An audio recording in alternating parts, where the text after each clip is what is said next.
Voilà, la choupette parce qu'elle est bien. Salut choupette. On en parle si on a envie.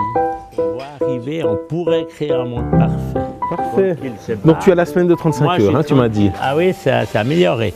Avant c'était 75, maintenant c'est 35. C'est ce que j'appelle un palier de décompression. Il va durer quelques années et ça permet davantage réfléchir. Et puis pour le moment c'est la phase dans laquelle je suis.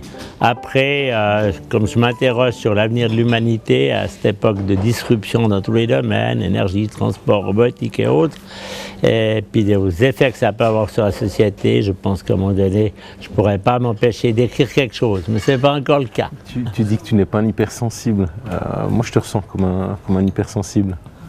Donc, alors je me camoufle bien. Je pense que tu sais bien te camoufler. Peut-être même face à moi-même, mais bon, peut-être si on grattait un peu, on trouverait. Qu'est-ce qui te touche alors? Alors bien sûr ma famille, mais aussi l'ensemble de la société.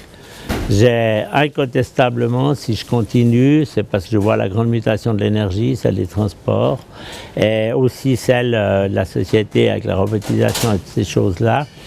Et il est assez vraisemblable que la société de demain ne puisse pas juste être calquée sur la société d'aujourd'hui et qu'il s'agit de réinventer un certain nombre de réalités si on ne veut pas que ça tourne à la catastrophe, genre Trump, Brexit et autres. Un monde parfait pour toi, ça serait quoi? Parce qu'il n'est pas possible d'imaginer, mais ce qui est grave, c'est qu'avec les technologies qu'on voit arriver, on pourrait créer un monde parfait. Là, mais d'ici 50, 100 ans. Mais la grande difficulté, c'est que la technologie progresse très vite et que la sociologie du comportement humain tend plutôt vers le Moyen-Âge. Quelle peur tu as, toi?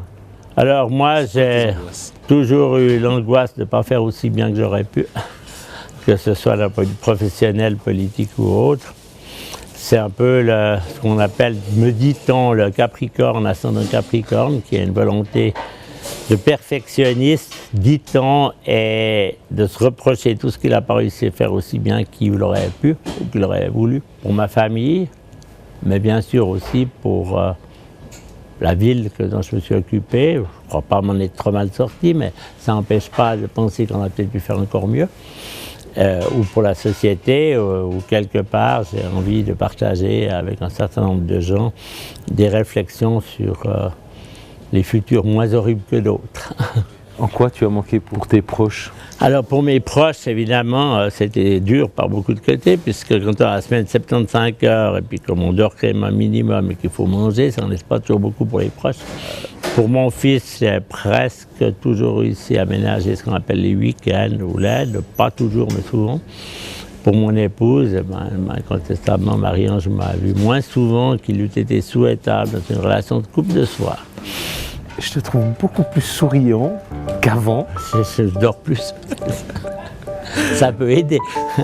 Je rappelle, ce sont des messages qui ont été écrits par des gens différents, Suisse romande, et puis qui avaient en fait la volonté de passer quelque chose.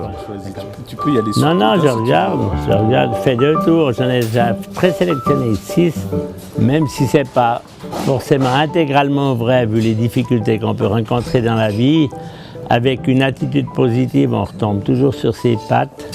Et mon choix personnel, puisque c'est ce que j'essaye de faire, d'être positif, de trouver des solutions pour moi, ma famille et, dans la mesure de mes possibilités, la société.